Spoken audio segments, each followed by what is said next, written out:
So viewers, আজকে আমরা এসেছি একটা বাড়িতে যেখানে একই সঙ্গে 4টে এসি সার্ভিস করা হবে। তার মধ্যে প্রথম একটা সেটা হচ্ছে হায়ার আছে।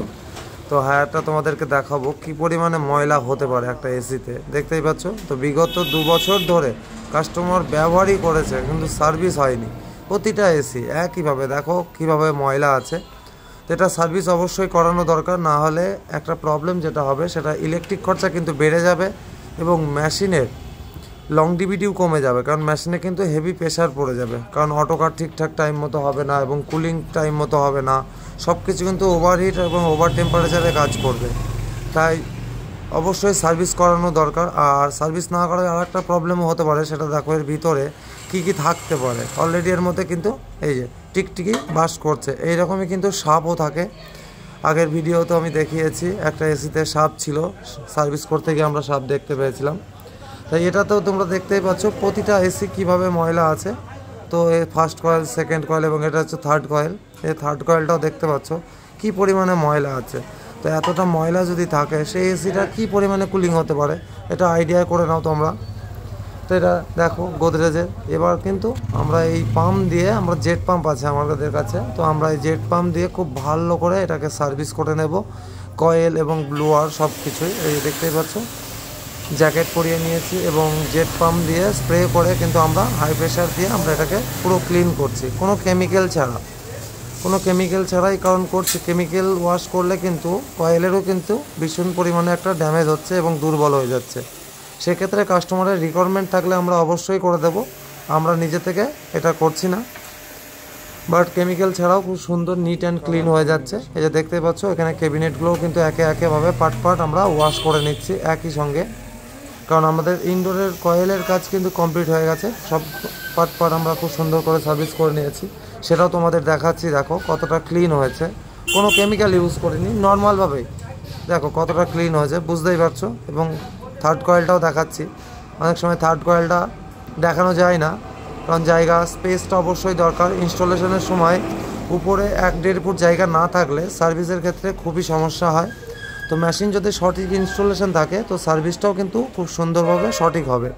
তাই দেখতেই পাচ্ছ প্রতিটা কয়েল কিন্তু খুব সুন্দরভাবে আমরা ক্লিন করে নিয়েছি। তো এবার চলে এসেছি আমরা ছাদে এখনও যাইনি, এটা আছে আমরা একতলায় সিঁড়ি লাগিয়ে, এটা একতলার উপরে আমরা সানসেটে ছিল, তো আমরা সেখান থেকেই করে নিয়েছি। তো এবার ছাদে চলে এসেছি। এই যে হায়ারটা অলরেডি চলছে, একবার চালিয়ে দেখে নিচ্ছি আমরা। এই দেখো পিছন দিয়েও দেখো পাইপগুলো কীভাবে করা আছে, এইভাবেই চলছে বিগত। তো এটা র্যাপিং করতে এবং ইনসুলেশনও করতে হবে। তো এখন হবে না, এটা নেক্সট দিন হবে।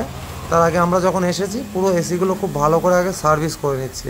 তো এটা দেখো ছাদের উপর রাখা আছে বলে এটাকে সুন্দরভাবে দেখাও যাচ্ছে এবং এর সার্ভিসটা খুব সুন্দরভাবে করাও যাচ্ছে। এতে যে ময়লাগুলো আছে আমরা খুব ভালো করে এটা স্প্রে করে আমরা ওয়াশ করে নেব।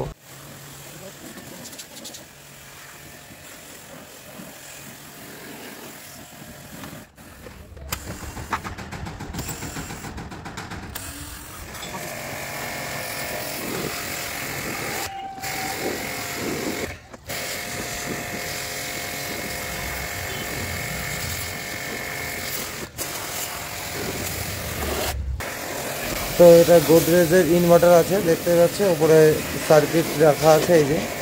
আর আমাদের সার্ভিস প্রায় কমপ্লিটের দিকে। তো এবার আমরা একে একে ইনডোরগুলোকে অন করব।